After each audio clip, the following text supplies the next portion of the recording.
चलो हम लोग सीधे बात करते हैं संस्कार की। ठीक, तो हिंदू धर्म में, भारतीय परिप्रेक्ष्य में हिंदू धर्म में खासकर 16 संस्कारों की चर्चा है। यानी कुल संस्कार अगर पूछा जाए भारतीय संस्कार तो कुल कितने हैं? 16। इसे याद रखेंगे। लेकिन इन 16 संस्कारों को, जो कि जन्म गर्भाधान से शुरू होता है और अंत्येष्टि यानी अंतिम संस्कार तक जाके समाप्त हो जाता है, इसे मुख्य रूप से 5 भागों में बांट दिया गया। कितने भागों में बांट दिया गया?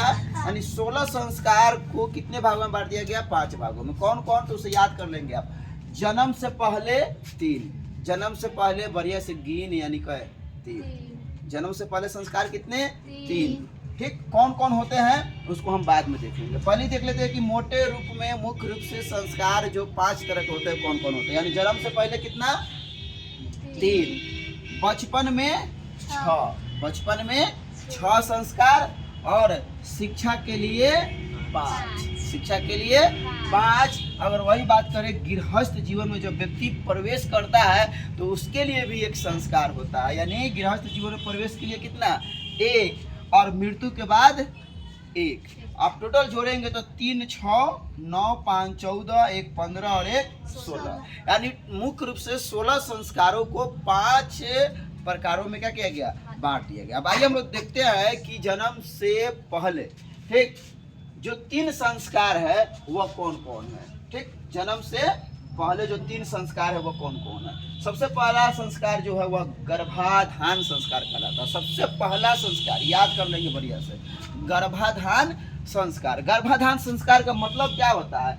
जब स्त्री और पुरुष का संयोग होता है, आपस में मिलन होता है, ठीक, उसे ही गर्भाधान संस्कार कहा जाता है। अगर ये संस्कार ना हो तो एक व्यक्ति का जन्म ही नहीं होगा, सृष्टि का विकास संभव नहीं है। दूसरा है पुंसवन संस्कार, ठीक, जो कि जन्म से पहले ही होता है। यानी गर्भ में संस्कारों का जब नींव डाला जाता है तो उसे पुंसवन संस्कार कहा जाता है। अगर वही बात करें तीसरे संस्कार, तो वो तीसरा संस्कार हमारा है सीमंतोन्नयन संस्कार। सीमंतोन्नयन संस्कार जिसका मतलब होता है गर्भ में अच्छी शिक्षा, यानी जो बच्चे पल रहे होते हैं उसकी बढ़िया से देखभाल करना भी एक संस्कार में शामिल है, जिसे सीमंतोन्नयन संस्कार कहा गया है। तो ये रहा जन्म से पहले 3 संस्कार। कौन कौन? गर्भाधान, पुंसवन और सीमंतोन्नयन। अब चलिए बात करते हैं बचपन में कितने? 6 संस्कार। बचपन में कितने? 6 संस्कार। कौन कौन? तो एक है जात कर्म, नामकरण, निष्कर्मण, अन्नप्राशन, मुंडन और कर्ण भेदन। जात कर्म का मतलब होता है ये संस्कार बच्चा जब जन्म लेता है तो समझिए जात कर्म का संस्कार किया जाता है। नामकरण का मतलब होता है जब बच्चे जन्म ले लेते हैं तो उसका नाम रखा जाता है, उसका नामकरण किया जाता है, नामकरण सिद्धांत के तहत।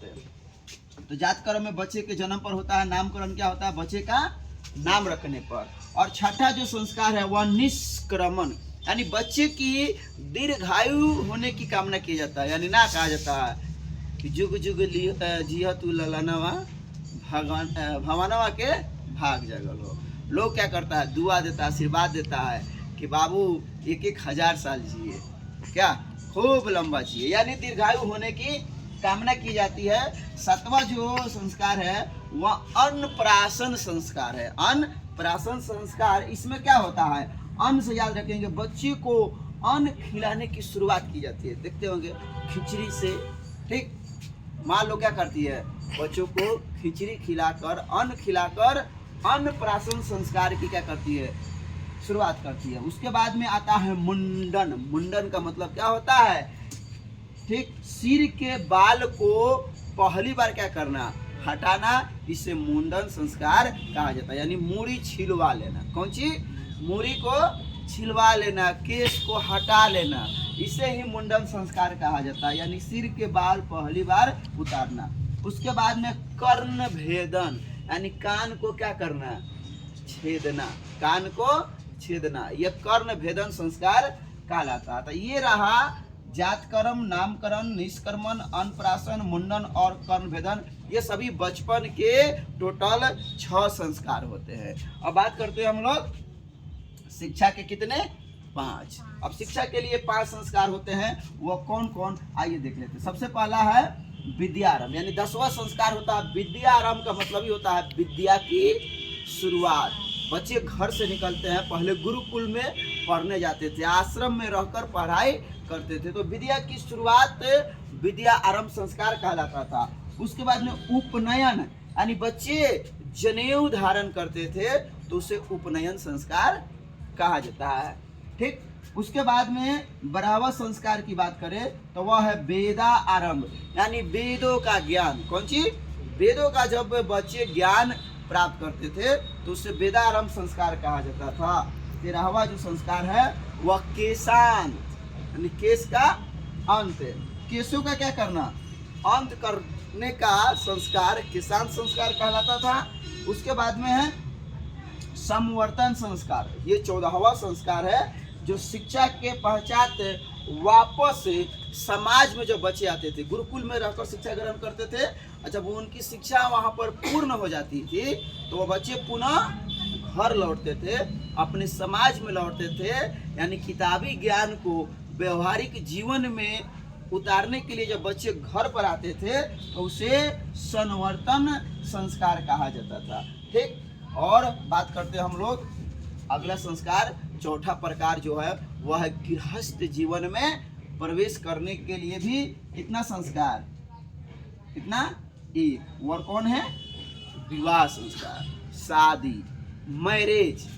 ठीक, जो कि गृहस्थ जीवन में प्रवेश करने के लिए व्यक्ति को इस संस्कार से गुजरना पड़ता है। और आखिरी बच गया जो कब होता है, मृत्यु के बाद होता है, जिसे अंतिम संस्कार कहा जाता है, अंत्येष्टि संस्कार कहा जाता है। और इसके साथ ही व्यक्ति का जो जीवन काल होता है 16 संस्कारों से परिपूर्ण होते हुए उसकी यह लीला क्या होती है, समाप्त हो जाती है।